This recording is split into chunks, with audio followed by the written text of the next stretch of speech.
Olá pessoal, tudo bem? Esperando o Flávio aparecer para a gente começar. Uma live, uma conversa agora com o artista Flávio Cerqueira, nesta edição do MASP Live. Eu sou o Hélio Menezes, sou antropólogo, sou curador, fui um dos curadores da exposição Histórias Afroatlânticas, que contou justamente com a presença de uma das obras do Flávio Cerqueira, chamada Amnésia, que é a obra que está essa semana em destaque nas redes sociais do MASP, com a semana. Então, deem uma olhada após a live, aqui mesmo no perfil do MASP, para seguir essa... Opa, acho que o Flávio entrou aqui. Flávio, manda novamente, porque eu te aceitei, mas não está aparecendo. Se me mandar um oi ou uma solicitação.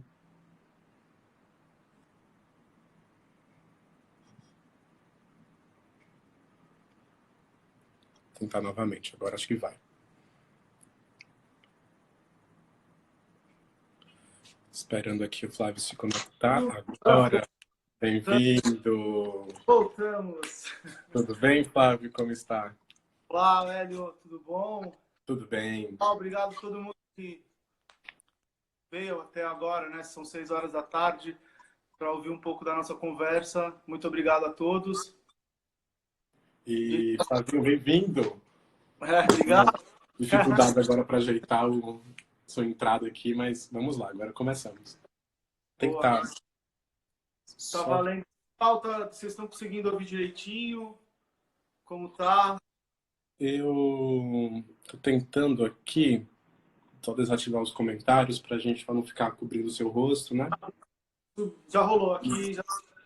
Mas dá para mandar perguntas, né? Aqui por baixo pela setinha e... Aqui nessa setinha tem uma caixa de perguntas. Quem quiser fazer alguma pergunta depois, a gente vai reservar um tempinho no final para responder essas perguntas, tanto eu quanto o Hélio.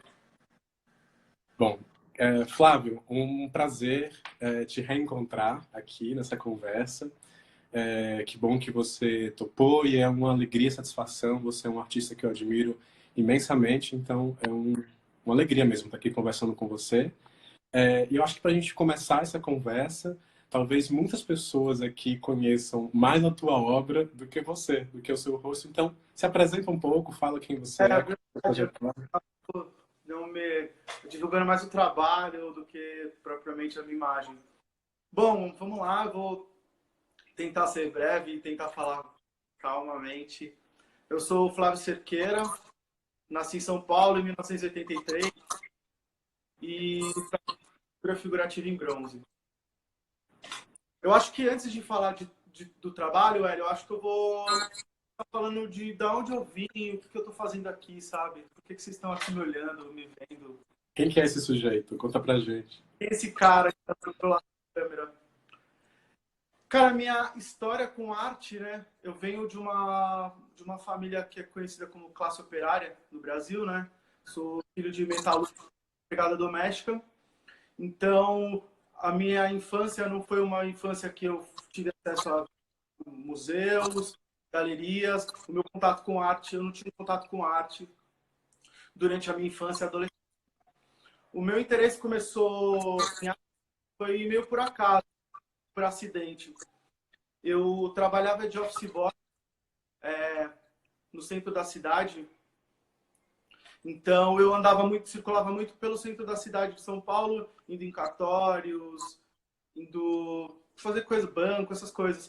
E eu tive o primeiro contato com arte, com os monumentos da cidade, né? Com os monumentos públicos, que eram as estátuas que estão nas praças e os hippies da Praça da República e com as pinturas da Praça da República. Então, a minha formação em arte, o primeiro contato com arte foi através dessas manifestações. O fato das esculturas serem imponentes, muito grandes, e não ter uma relação direta comigo, então eu acabei, nesse primeiro momento, não dando muita importância. E o que me atraiu, na verdade, foi a fatura das esculturas de Durepox dos hippies da Praça da República. Então,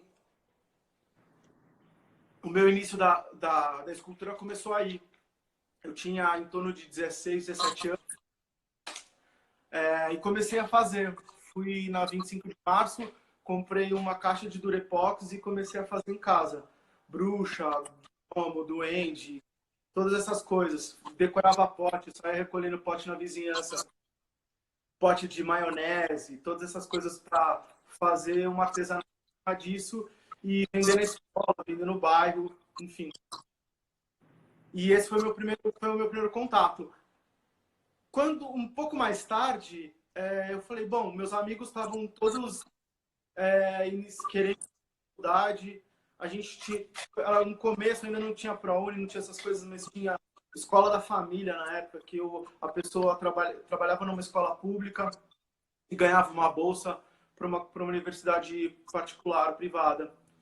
E um dos amigos, uma amiga ia estudar desenho industrial. E aí maravilha, ela vai estudar desenho industrial, então eu gosto de fazer estátua, eu vou fazer estátua industrial.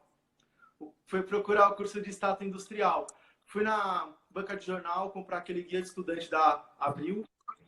Fui procurar, folhei o livro e falei, bom, vou procurar aqui onde tem o tal do curso de estátua industrial. E foi uma primeira frustração, porque o curso não existe, né? Não existia estátua industrial, uma coisa que eu inventei na minha cabeça, sem saber.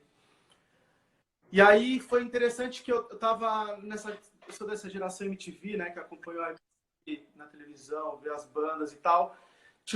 Teve uma entrevista da Luna Piovani com o Vic Muniz, artista plástico Vic Muniz. E o Vic se apresentou como artista plástico. Eu sou o Vic Muniz, artista plástico, moro em Nova York. Aí começou a falar que ele começou a produzir esculturas para fotografar, e aí ele achava mais interessante as fotografias. E aí eu comecei a tomar nota, né? Tipo, artista plástico, o que ele tá falando? Mas isso é estátua que ele tá fazendo. Eu também faço coisa parecida com isso. E aí eu retomei, eu falei...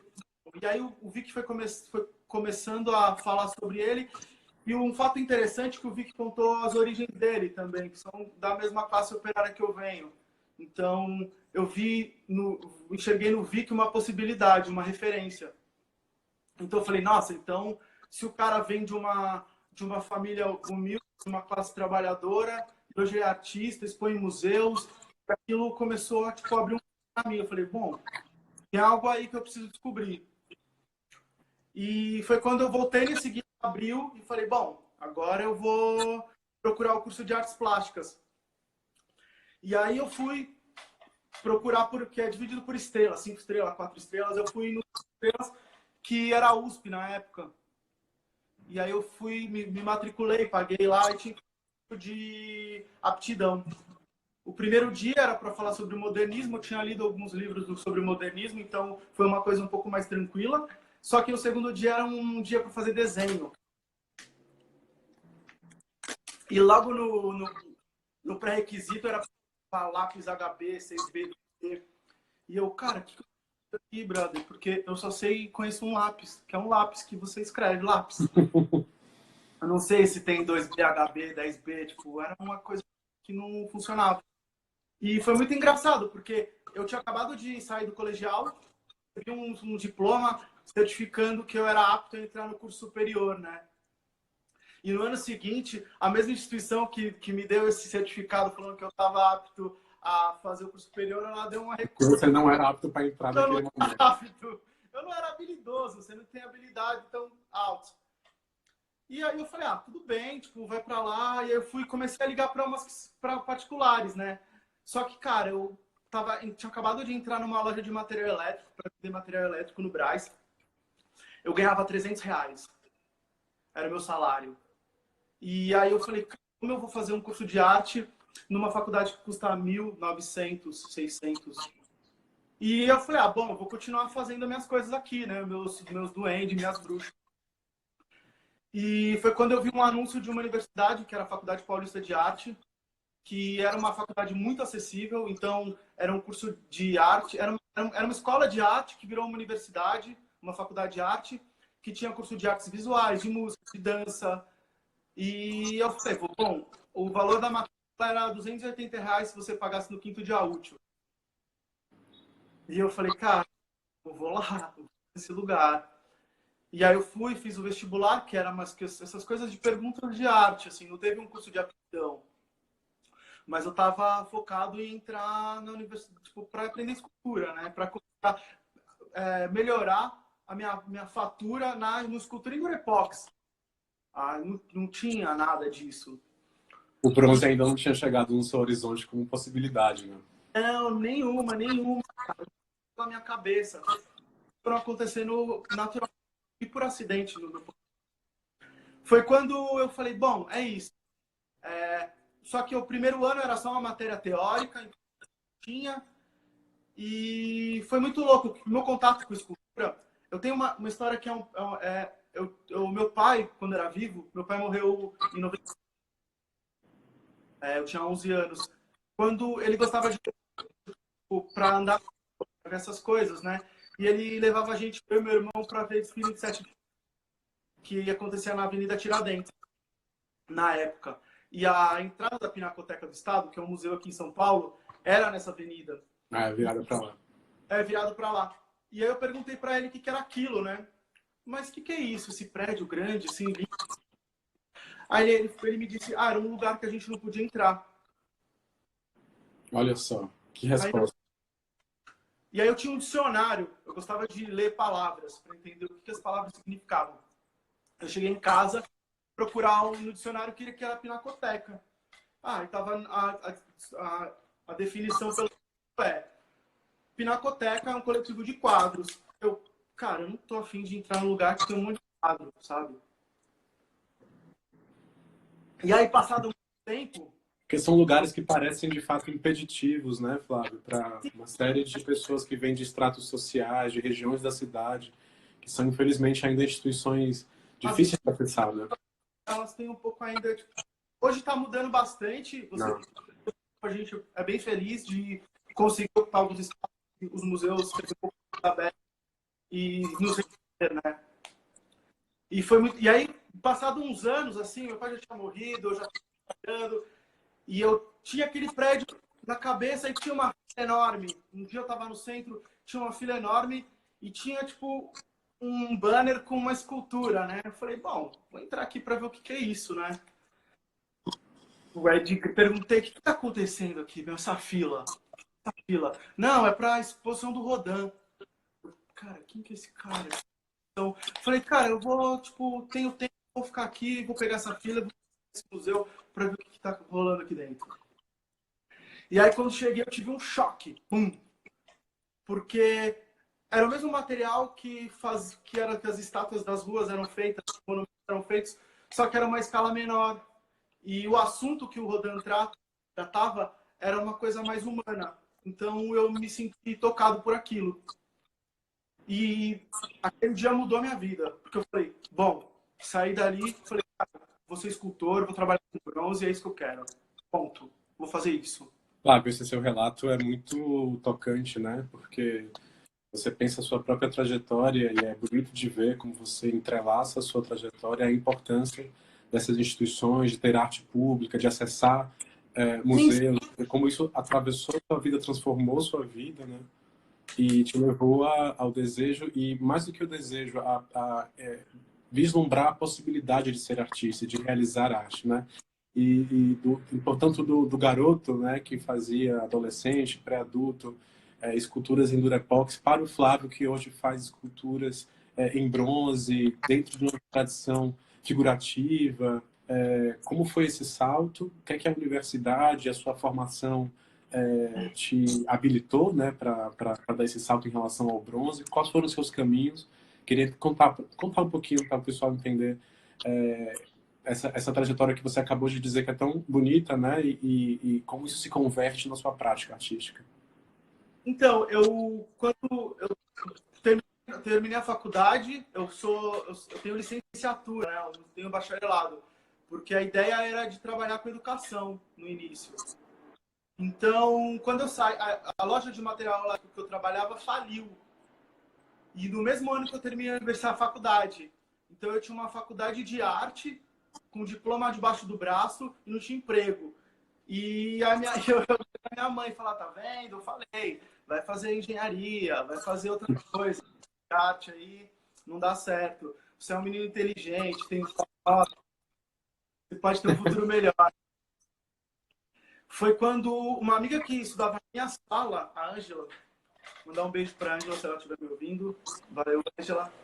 Ela falou, cara, eu trabalho numa galeria de arte, porque a gente nessas conversas de Orkut na época.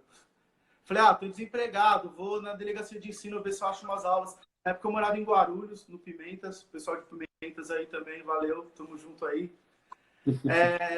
E aí eu falei, cara, tá, vou lá, tipo, o que é ir pra fazer?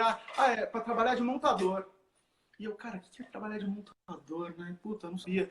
E aí eu fui parar na Casa Triângulo, que é uma galeria importante em São Paulo, e fui conversar com o Ricardo Trevisan, que é o dono da galeria, e falei, sou o Flávio, acabei de formar em arte, não sei o quê. E aí, você sabe pendurar quadro, sabe fazer... sei, sim. E aí eu comecei, tipo, cair nesse mundo, pum, assim, de novo, por acidente de paraquedas de novo. E ter esse trabalho na galeria... Mas ainda não no lugar de produtor de arte, né, Flávio? Ainda você não estava fazendo...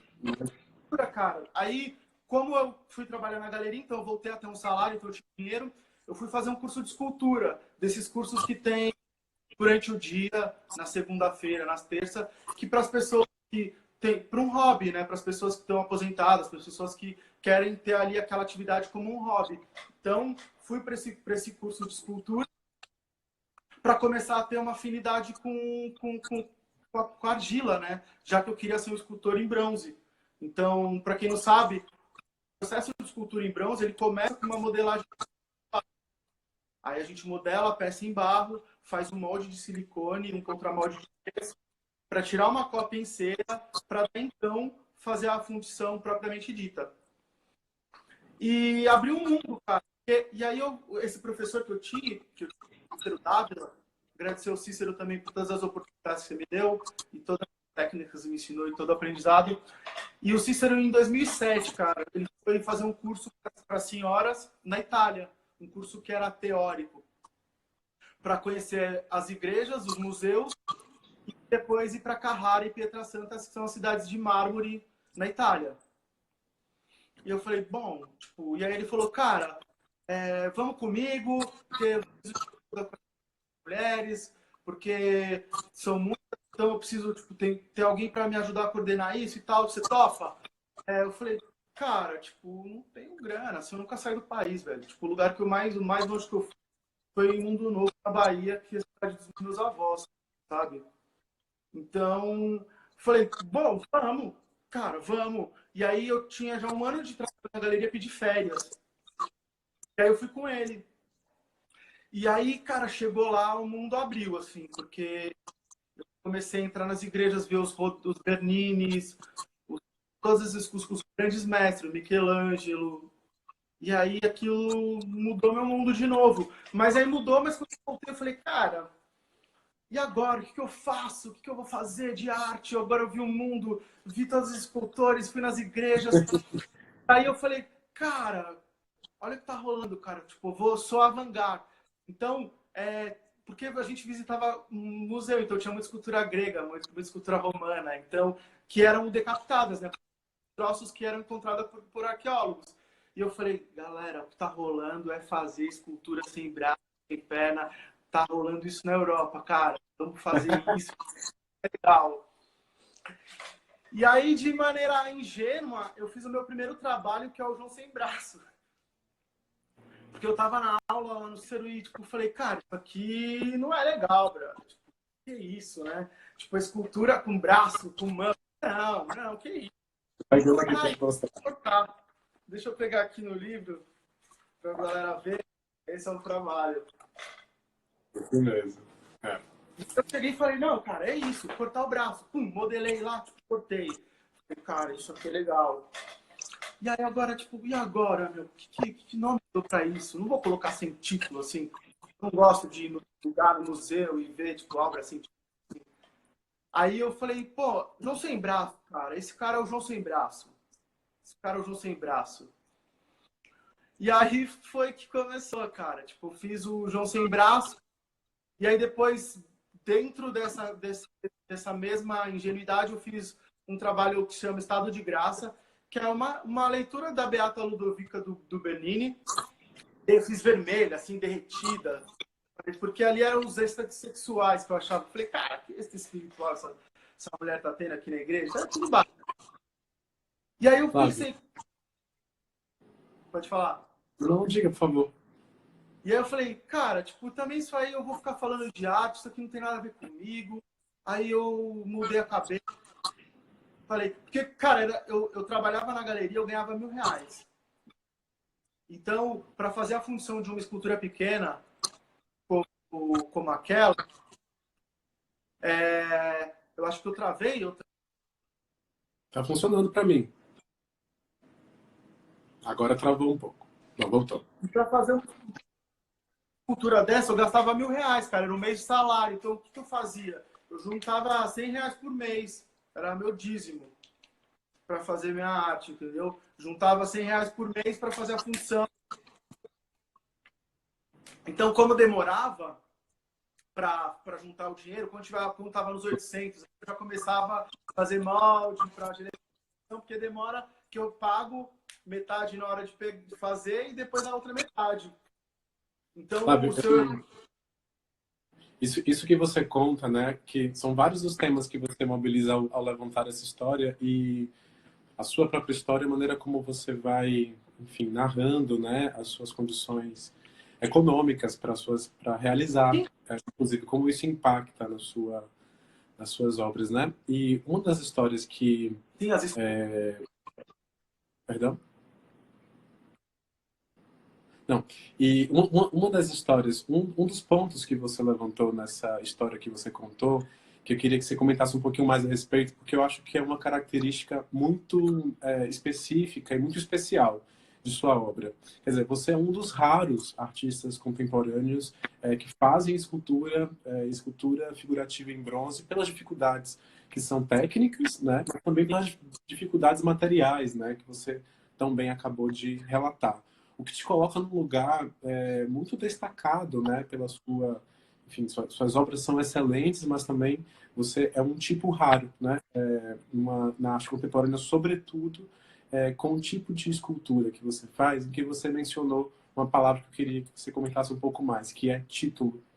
Os títulos de suas esculturas, os títulos dos seus trabalhos, me parecem que são sempre muito espécie de disparadores, né? Como se eles lançassem um começo de uma história a ser contada, e são sempre muito engenhosos, e me parecem fazer parte das obras. Então, se você pudesse comentar um pouquinho, de repente a gente já mostrava aqui uma imagem do Amnésia e começar a comentar sobre o título a partir disso, o que você acha? sim, eu acho uma boa, porque eu vou ficar falando aqui, aí a live daqui a 1 hora o Instagram tomba a gente, eu falo muito, então precisava de 3 lives para falar tudo. E o pessoal precisa vai gostar de ver as suas imagens também. Então, cara, é muito louco, assim, o título para mim faz parte muito do trabalho, porque eu entendo, não que eu esteja dando uma direcionamento para isso, mas eu acho que o título, cara, na verdade, eu queria ser, tipo, poeta, queria ser bom com as palavras, eu nunca fui, sabe? Sou meio bruto, assim, sabe? Então, eu acho que são exercícios que eu tenho de praticar essa escrita aí, essa, digamos. Eu entendo a arte, mesmo pelos lados ruins, assim, da vida, que a gente consegue ser mais leve, sem muito drama, assim, sabe? Tipo, porque eu aprendi umas coisas com meu pai que me levou, com minha mãe também, de que, meu, não importa de onde a gente veio, não importa que eu quero para você, né? Porque o que o mundo impôs para mim, um jovem periférico, sabe? Preto. Então você volta, você vai para, o que acontece? O mundo já te dá um leque de opções para você. Então eu decidi não usar esse leque. Então eu decidi ser quem eu queria ser, sabe? Então eu acho que isso é importante. Isso eu acho que fica muito patente mesmo, Flávio, na maneira como você transpõe várias dessas questões para uma série de suas obras que têm sempre muita relação com sua vida, com suas investigações de fotografias de outros escultores, né, de referências de momentos, de histórias que você ouve. Essa, por exemplo, que a gente está aqui compartilhando a imagem, né, Amnésia, que é uma obra tua, enfim, muito forte, é uma obra que teve uma circulação muito grande, né? Talvez, eu acredito que boa parte das pessoas que estão aqui agora nos assistindo talvez tenha entrado em contato com o seu trabalho primeiro a partir dessa obra que traz também um título muito significativo, né? Amnésia. Comenta pra gente um pouquinho, porque eu acho que essa é uma obra tão especial, as pessoas vão gostar de saber tanto a história dela, quanto a história das encarnações dela, como ela foi aparecendo, né? Da onde ela saiu, como ela foi se construindo. Eu costumo dizer que o meu trabalho consiste em três pilares. São três pilares de narrativos, que são as narrativas históricas, que já existem, né? Que eu tento, de certa forma, trazer uma nova interpretação para elas, da nossa história oficial, das nossas narrativas históricas oficiais, que são escritas nos livros de história. Tem as narrativas pessoais, que são as que eu experimento, seja vendo aquele momento, ou seja, ouvindo histórias daquele momento. E as narrativas que são ficcionais, que eu junto coisas com uma história, sabe? E no caso da Amnésia, ele entra nos pilares, que são as narrativas pessoais que eu conto, e, e as narrativas históricas. Pelo fato de eu ter o tom de pele um pouco mais claro do que alguns outros amigos e familiares negros, então isso, vamos dizer que me garantiu certos benefícios, sabe? De não ter a pele tão escura quanto os meus primos e dos outros familiares, que às vezes é uma coisa mais visível, né? Então você tem sempre essa questão. A cor é uma linguagem social no Brasil, né? Sim, porque existem dois tipos de abordagem que você tem, pelo menos da polícia e de como você é interpretado na sociedade. Que é o primeiro, seu tom de pele e sua classe social. Então, esses são fatores determinantes para o tratamento de como você é parado na sociedade. Eu vou até dar um parênteses, assim, rápido. Foi muito engraçado. Eu fui num jantar na casa de um colecionador há um tempo atrás, que o jantar foi marcado para as 8 horas, né? E aí eu cheguei na casa da pessoa, e aí o segurança chegou, pô, cara de chegar, não sei o quê. E aí eu falei, tipo, o jantar foi às 8, eu sou bem pontual, são 8h02. Eu gosto de chegar na hora. E aí ele olhou assim, aí eu, acho que você tá me confundindo com alguém. Aí ele, ué, você não é o garçom? Sabe? E você Então, não poderia, com quem você é, entrar como convidado, né?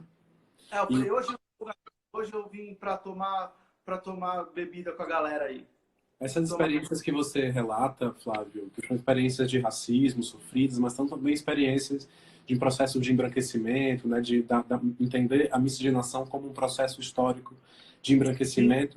Eu chamo a atenção por isso que você traz essas dimensões de sua história pessoal, mas também eu queria te ouvir um pouquinho que, por exemplo, na sua dissertação de mestrado, você relaciona, né, algumas fontes de inspiração, de leitura, de pesquisa para a realização dessa sua escultura. Eu vou mostrar outras imagens dela, como, por exemplo, essa tela muito conhecida do Modesto Brocos, né, A Redenção de Cã.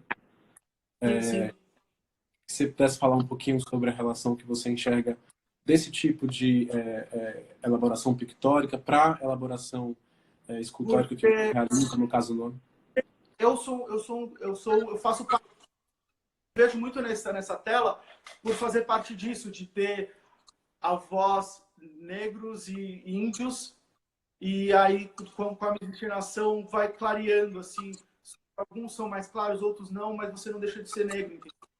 Nessa visão do contexto geral. Pelo fato da pele ser um pouco mais clara, até aceito em alguns lugares, mas é aceito e aceito, confundido sempre com a situação de serviço, essas coisas. O trabalho Amnésia, ele fala um pouco disso, porque ideia, né, tentativa de trazer novos debates e narrativas para a nossa história, essa questão do branqueamento, quando eu faço uma escultura de um menino com todo o estereótipo negro, né, que as pessoas sempre estereotipam os negros, o nariz largo, a boca larga, sabe, o formato da cabeça. Então, eu usei fenótipos das pessoas negras e joguei num balde em tinta branca.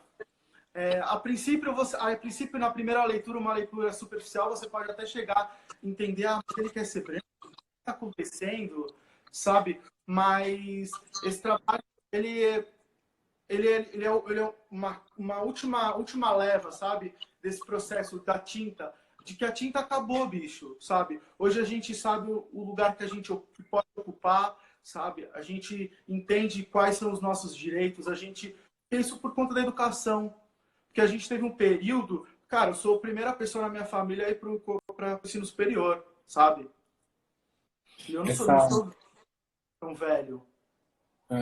Quando você fala isso, que é uma leva, né? Que a tinta que está acabando, eu quis colocar aqui essa imagem que dá um close, né? Na cabeça, porque eu acho que esse é um detalhe super importante e muito significativo da tua obra, porque é quase um efeito surrealista, por assim dizer, né? Porque é uma fonte de tinta que a gente olha dentro da lata, não tem mais essa tinta, é o último fiozinho que está caindo ali, né? A gente vê que, inclusive, o redor da lata não está manchado, então, de fato, a tinta já foi toda embora, e ainda assim ela não se impregnou completamente sobre a pele da criança, né? Do menino. Então, eu acho que isso tem, esse dado, sobretudo, né, de ser a última leva, como você disse, é um dado super interessante, porque dá uma outra camada de interpretação, ou abre outras camadas possíveis de interpretação e de relação com essa obra, né?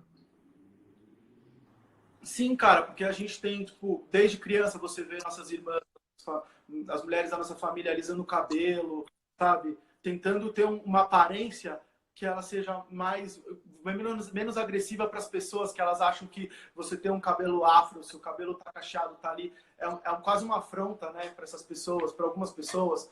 Então, e como o bronze, eu trabalho com bronze, que é um material que a história dele é de registrar um momento histórico, um momento importante. Então, como os monumentos não tive uma relação muito próxima com os monumentos, porque são sempre de pessoas que numa relação próxima comigo, nem os feitos que eles fizeram. Como a gente tem erguido na cidade de São Paulo monumentos sobre os imigrantes, sabe? Então, eu trago no bronze para eternizar isso mesmo, sabe? Tipo, além de ser uma denúncia, e também da gente pensar, bom, por que acabar? Vamos acabar com isso. Porque o problema existe. O problema existe, a gente tem que trazer soluções de como a gente vai resolver isso. E aí, no meu ponto de vista, eu enxerguei que a gente pode mudar esse ponto de vista também a partir das artes. Porque a arte é formadora de opinião, por conta da retina. O que você está olhando ali está na sua cabeça. Eu sou de uma época que a gente tinha livro didático que eram sempre aquelas imagens dos escravos, tipo, sempre lindos, assim, sabe? Sendo chicotados com a cara de prazer, assim, sabe? Só uma coisa bem agressiva, sabe? Tem o Rugendas, tem o Debré, que eles foram só história, cara. A gente cresceu vendo esses livros de história achando que, cara, isso é bobagem. Por isso que, o negro no Brasil não sofre racismo. Isso nunca aconteceu. Isso nunca aconteceu.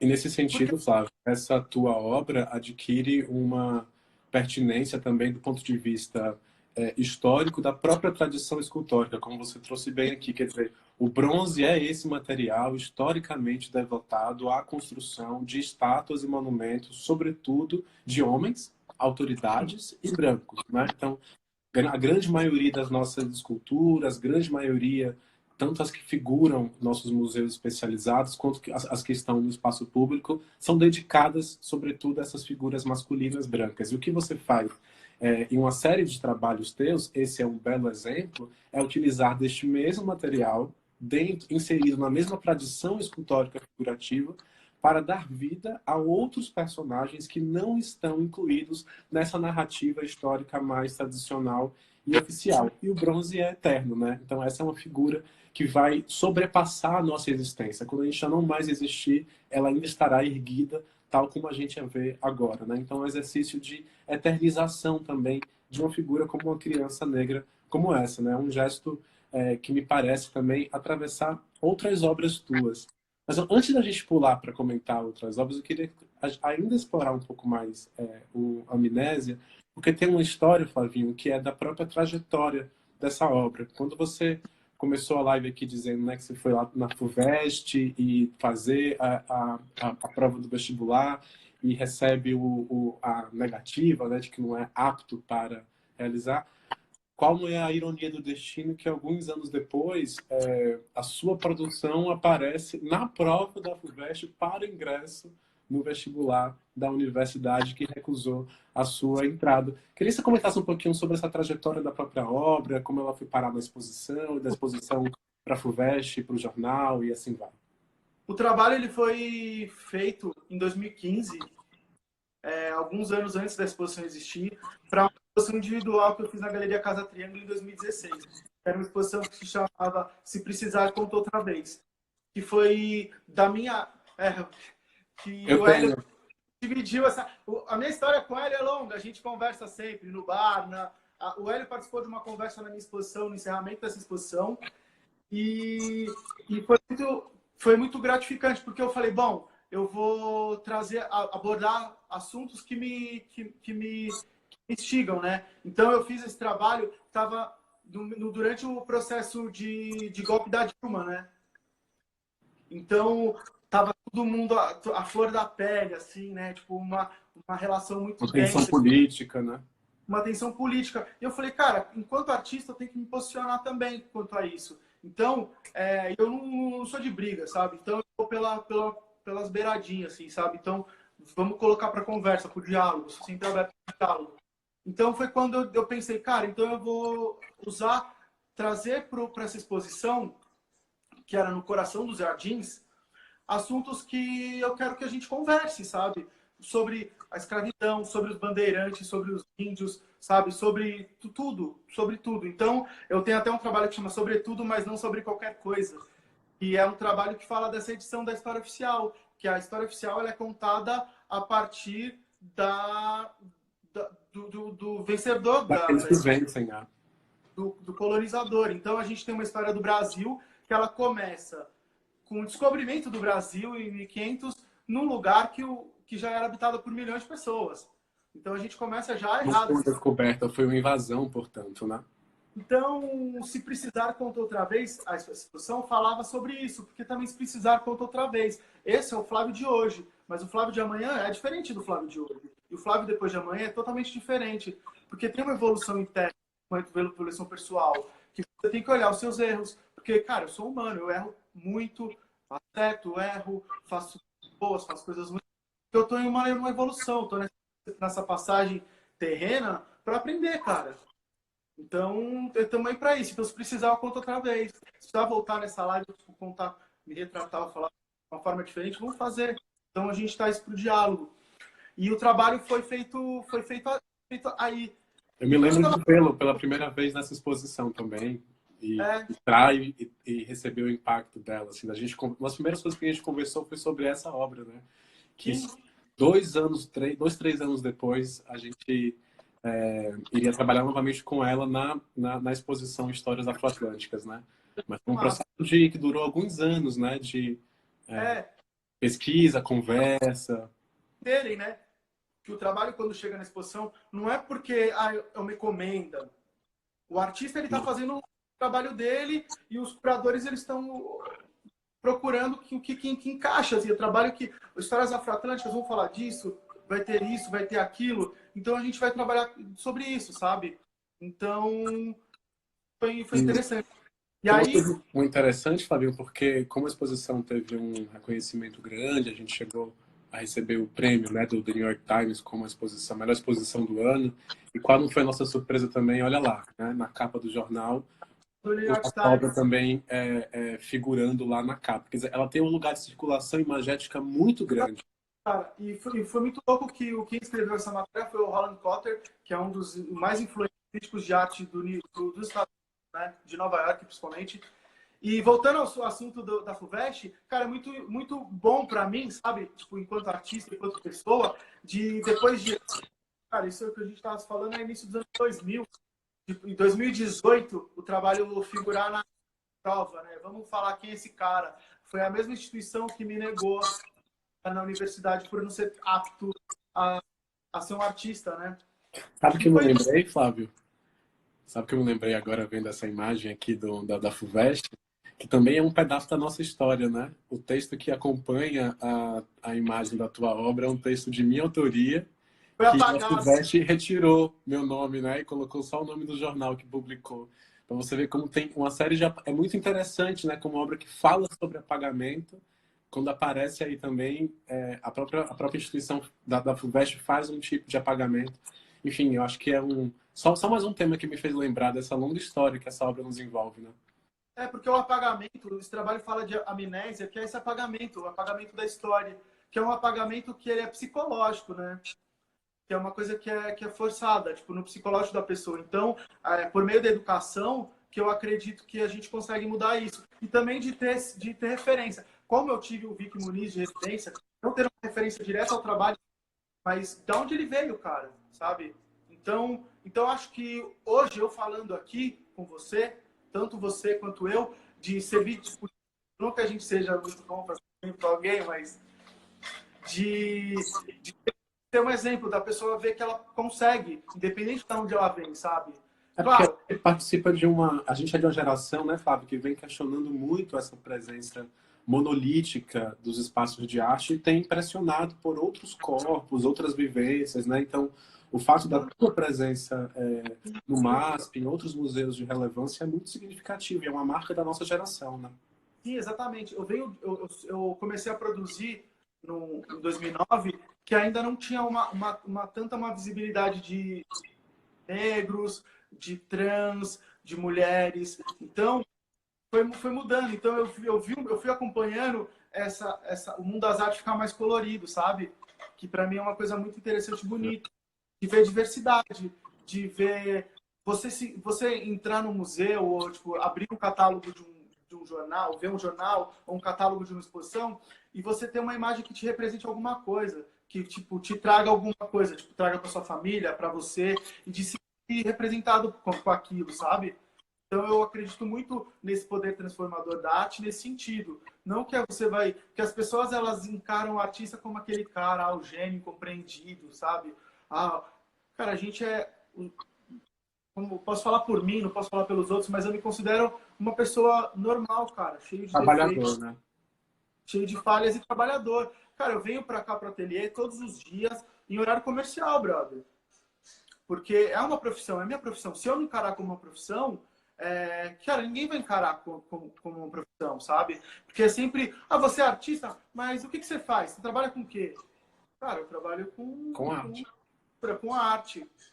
Porque o meu processo ele é demorado e se eu não ficar aqui todo dia, não sai. Eu produzo pouco, cara. No ano, assim, sai 4 trabalhos, 5 trabalhos. Tem ano que sai 3, sabe? Culturas novas.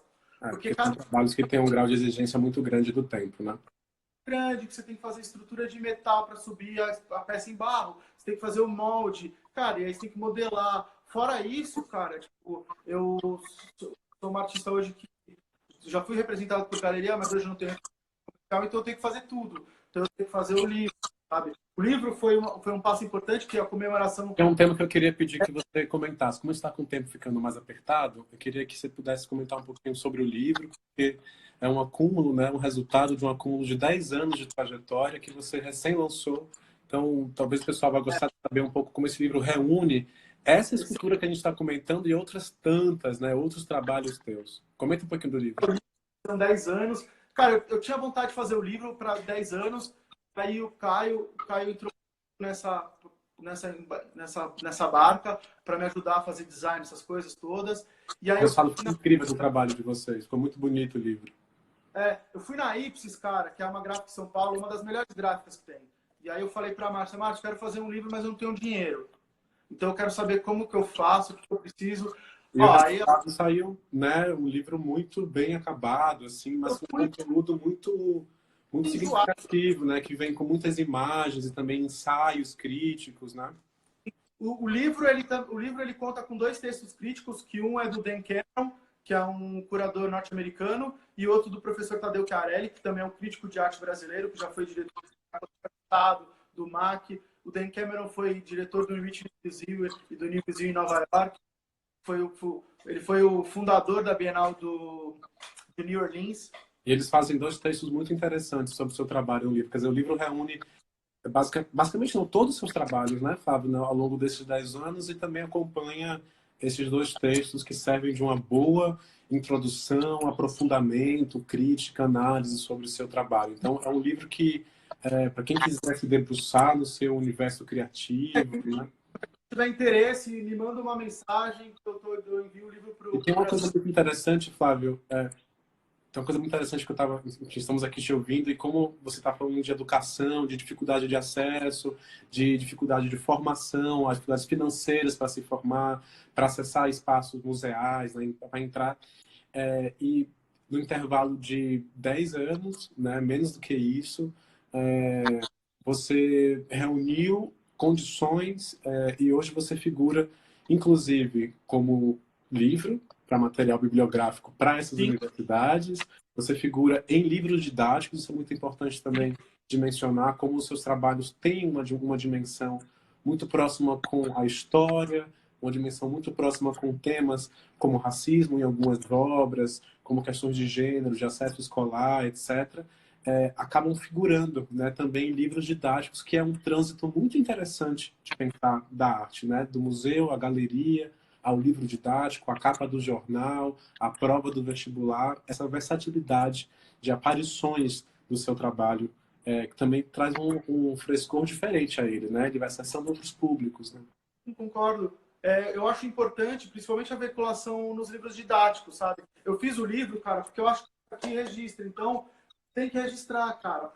E aí, o que aconteceu? Eu criei um selo, que chama João Sem Braço Edições, que foi meu primeiro trabalho, e eu fiz um selo porque ninguém queria fazer, eu não tinha dinheiro para fazer o livro, e aí eu fiz o livro via crowdfunding, que é uma vaquinha virtual, para conseguir dinheiro para fazer o livro, para publicar o livro, sabe? Então, foram os fotógrafos todos, quero agradecer a todos, Romulo Fialdini, Ding Musa, Lex Mendes, sabe? Eduardo Frepon, que todos eles deram uso de imagem para poder fazer o livro sem me cobrar, porque foi feito na unha, na raça, como eu sempre fiz na minha vida, tipo, no ímpeto mesmo, de fazer.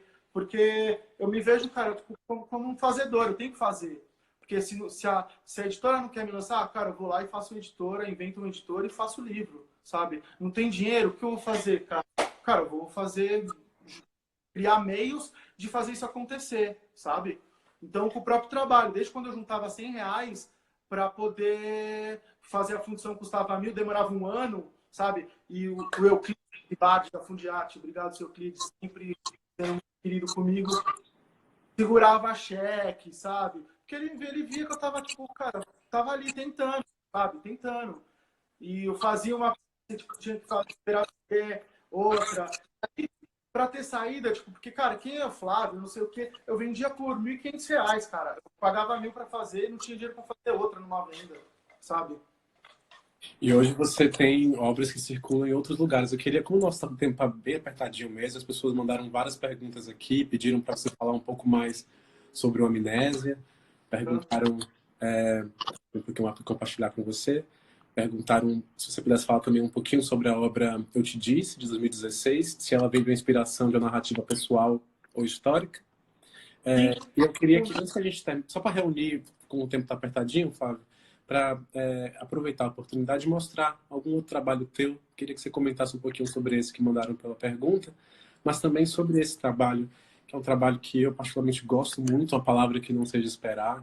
A gente também tem uma historinha sobre ele, né, quando estava nos Estados Unidos fazendo. Eu me lembro que você me ligou e mostrou, ele estava em barro ainda, e você deu um título horroroso. Eu falei, Flávio, tira esse título que não vai funcionar. E no dia seguinte você me ligou falando, cara, encontrei um título incrível. E foi uma inspiração. Eu queria que você comentasse um pouquinho sobre aquela obra e sobre essa para a gente ir encerrando. Sim, eu fui, a convite do Dan Cameron, eu fui em 2018 para o Kansas fazer uma residência no Instituto de Arte do KCI, no Art Institute. Fiquei 3 meses produzindo esse trabalho, que ele foi exposto numa universidade, no campus de uma universidade. E o trabalho, cara, tipo, ali, como você, primeira vez produzindo uma escultura nos Estados Unidos, e sempre tem aquela coisa do American Dream, né? Tipo, desse sonho americano, de você ir em busca de alguma coisa fora do teu lugar, da sua zona de conforto. Eu trouxe, tipo, uma referência de uma garota que vem do... Minha família vem do êxodo rural, cara. Que vem, tipo, do Nordeste, fugindo da seca. Então, eu usei a história da Ruby Bridges, que foi a primeira negra a ingressar numa escola, foi escoltada no primeiro dia de aula, uma ativista, que ela até ocupou agora, essa semana, o Instagram do Bruno Galhaço. Foi incrível, assim, a conversa que ela teve com a Jamila e todas as conversas que ela teve, assim, de explanar isso. Hoje ela é uma ativista da educação e eu acho importante. Então, era esse acesso, porque ali eu estava colocando, tipo, as pessoas que são iguais a mim na universidade, no campo. Então, eu troquei a cabeça, a lata que as pessoas carregam na cabeça no Nordeste, para buscar água, tipo, de uma cidade para outro vilarejo, para buscar água, andando 3, 4 quilômetros com um balde de água que ainda não é limpa, sabe? Que é um pouco salobra. Então, eu troquei isso porque a água que servia para a educação são os livros, cara, que se alimentam, porque a educação te permite o mudar. Eu bato nessa tecla, porque é uma coisa que minha mãe sempre diz. Para você mudar de vida, você precisa estudar, cara. Não vai mudar. Tipo, ou você... Eu perdi vários amigos na adolescência envolvidos com crime, né? É um lugar mais fácil, cara. Porque o cara vai vender droga, é mais fácil ele vender droga e passar da escola do que trabalhar. Então, tipo, é aquilo que está mais próximo de você. Então, como eu perdi amigos, então, falei, cara, tipo, eu vou estudar, vou ser alguém, cara. Tipo, eu quero uma coisa melhor para mim, sabe? Eu vou, tipo, dar minha condição, eu vou ter acesso, sabe? Uma coisa que tipo, em casa da minha mãe sempre... Minha mãe não teve como estudar, meu pai também não. Minha mãe fez até a 8ª série, meu pai fez até a 5ª série, sabe? Então... E essa escultura, uma palavra que não seja esperar, né? Quando você faz esse gesto que substitui a lata d'água por essa pilha de livros na cabeça, mas ela também tem uma postura de quem está em marcha, né? Ou seja, tem uma dimensão do movimento, de ir avante, de ir à frente, que é justamente, me parece, também essa inspiração visual, né? Em obras como essa, que vão se inspirando nessa data clássica, nessa cena clássica da Ruby Bridges, em novembro, 14 de novembro de 1960, né? O primeiro dia de aula dela. Então, queria que você comentasse também um pouco isso, porque essa tua escultura, né? Uma palavra que não seja esperar, talvez seja um bom mote para você comentar sobre aquilo do título, que a gente vai se chegando a títulos que são disparadores de histórias, né? Porque ela carrega uma pilha de livros, cara, que tem muitas palavras, muitas frases, e a única palavra que essa garota não pode é esperar. Ela não pode esperar, cara, porque se ela esperar, passa, sabe? Ela, tipo, vai ser mais uma, sabe? Então, ela tem que seguir ali os livros. E eu fiz também uma relação com esse trabalho com a aula de postura do início do século, que as garotas de famílias abastadas tinham aula de etiqueta, de comer com os talheres, de colocar o livro para manter a postura. E a educação mantém a postura. Com a educação, você consegue ter uma conversa horizontal com qualquer pessoa, cara. Seja ela rica, seja ela branca, seja ela negra, seja ela chinesa, enfim. Então, através da educação, a educação é o bilhete, cara, o ticket para um futuro melhor. E a gente entende isso porque nossa educação no Brasil é sucateada por quê? Isso, cara, porque se você tem educação, porque quando você tem educação, você questiona muitas coisas. Quando você questiona, você se torna um ser pensante. Quando você se torna um ser pensante, você não vai só operar uma máquina, cara, você vai pensar em possibilidades. Então, não é dando consumo para a pessoa que você vai dar ela, é dando educação, porque o consumo depois ela consegue tipo, ter o consumo que ela quiser, ela vai ganhar dinheiro, vai fazer as coisas. A educação muda, ponto. Na minha opinião, é isso, cara. Fábio, então responde a pergunta que mandaram aqui, que a gente está acabando o nosso tempo, né? Que perguntou sobre a obra Eu Te Disse, 2016, a inspiração de narrativa pessoal ou histórica? Os dois. Porque o meu primeiro trabalho que eu fiz um bodycast. Eu fiz um cast das minhas pernas, com a ajuda da minha esposa, da Carla, veio aqui no ateliê me ajudar a fazer isso. Eu fiz uma das pernas, coloquei o meu volume de corpo no chão com uma pilha de livros. E o que é essa pilha de livros? Eram livros de história, de geopolítica e política brasileira. Então, eu fui soterrado por essas histórias, sabe? Porque ali naquele livro diz que porque eu não tenho acesso, ela te diz como você agir, sabe? Que é esse trabalho. Então, eu te disse porque assim, ó, tá vendo? Eu te disse, a história também mente, sabe? O livro não é porque ele tá ali escrito oficialmente que é 100% verdade, cara. Você tem que sempre questionar o que está escrito nos livros, sabe? E principalmente na nossa história oficial brasileira, cara, a gente está repleto de coisas que são controversas, né? O próprio descobrimento do Brasil, essa ideia de descobrimento, você tem milhões de pessoas, de povos indígenas, morando aqui já, sabe? Então, a gente fala de ocupação, cara, esse lugar é deles, velho, sabe? O lugar é deles, eles estavam aqui antes. Então, não é o Dom Pedro, sabe? Tipo, chegaram os portugueses de caravela, descobrimos o lugar, descobriu. Tá no nosso. Então, a gente tem que reformular essa história. Então, com a ajuda de alguns antropólogos que estão tentando reformular, porque a gente tem que contar. Por isso que eu sempre digo, se precisar, outra vez. Flávio, a gente tem mais 6 minutinhos, então, para aproveitar e Acabou rápido, muito assim. rápido. Mas eu queria aproveitar esses minutinhos finais que a gente tem para mostrar mais uma obra tua, porque me parece que você faz, estou me referindo aqui ao Tião, que é uma obra tua em que você me parece fazer algo semelhante nesse processo que você disse agora, de figuras, né, que não estão previstas na história da escultura, não estão previstas de serem imortalizadas desse modo, mas que são, nesse caso, inclusive, santificadas, né, tornadas, retiradas da marginalidade social e artística para ingressar no lugar, inclusive, de santidade. Comenta um pouquinho sobre Tião, essa é uma obra muito impactante, bonita. O escultor tem uma tradição barroca brasileira que é a Santos, pelo Aleijadinho, pelo Mestre Didi, por alguns artistas.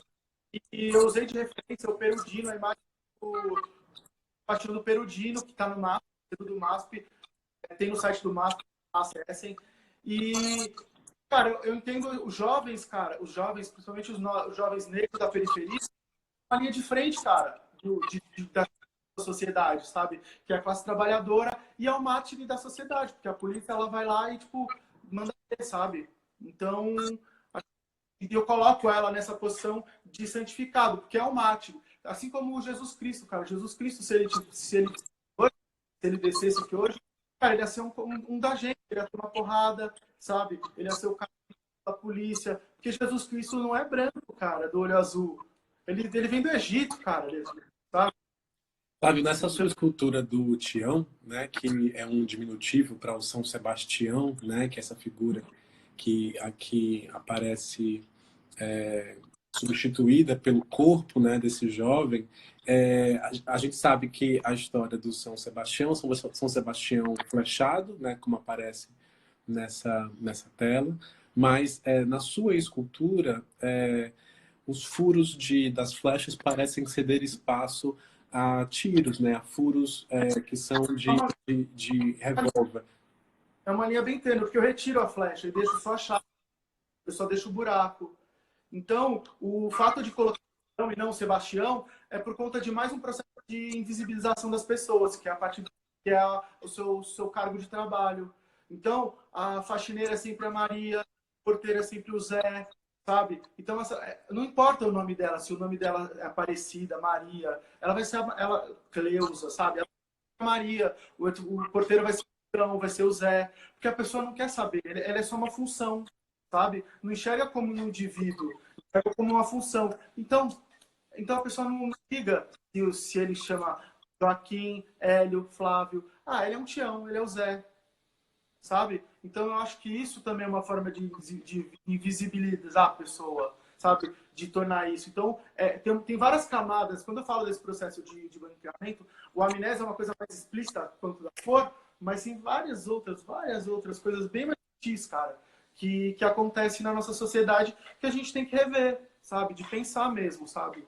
Tipo, e não Flávio, você faz isso de uma maneira belíssima com os seus trabalhos, você consegue com a sua arte reverter, ou pelo menos pressionar para que essa invisibilidade seja tematizada, para que essa invisibilidade e a ausência de corpos como o teu, para entrar em museus, hoje entrem não só como artista, mas também com a sua própria obra. Então, te ouvir aqui foi uma satisfação, eu tenho certeza que o pessoal aqui adorou. Quero te convidar para dar uma palavra final e se despedir de todo mundo que acompanhou já até aqui, porque logo mais nossa live vai cair. Então, para isso vai cair. acontecer, a gente tem um minutinho. Dá um tchau para o pessoal para a gente poder finalizar, por favor. Obrigado por ter disponibilizado o tempo de vocês para me ouvir.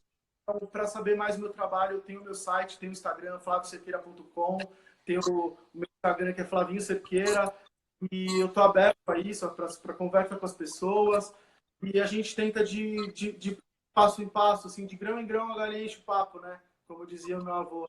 Então a gente vai, tipo, passo por passo, mudando as coisas. Do meu filho seja diferente.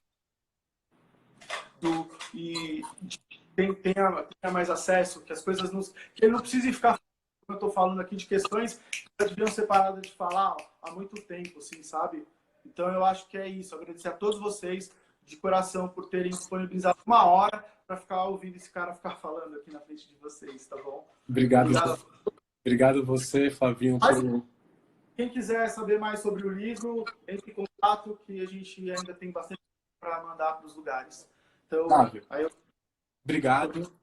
Você é um querido, muito bom te ouvir. Reforçando o convite, pessoal, entra no Instagram do Márcio, porque a obra Amnésia, do Flávio, é a obra escolhida da semana para o desenho em casa. Então, pessoal, segunda-feira, vão desenhando, mandando para o MASP, que na segunda-feira vai ser selecionado.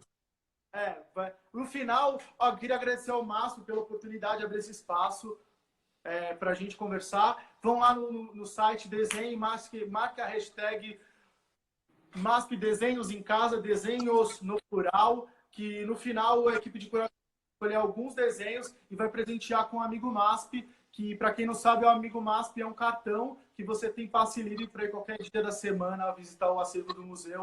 Quando a gente voltar ao mundo, como tudo isso passar, voltar a circular e ter o contato físico, tô com saudade de abraçar as pessoas, desse contato físico, né? Então, cara, mais uma vez, obrigado a todos. Obrigado ao Adriano Pedrosa pelo convite, de chamar ao Hélio por ter dividido e ao museu por abrir esse espaço para dar a oportunidade de amplificar a minha voz. De amplificar no sentido literal da minha voz falada e do meu trabalho. Obrigado a todos, espero que tenham gostado e é isso aí. É isso. Obrigado, Flavinho. Tchau, Flavinho. Tchau, Flávio. Tchau, pessoal. Até mais. Valeu.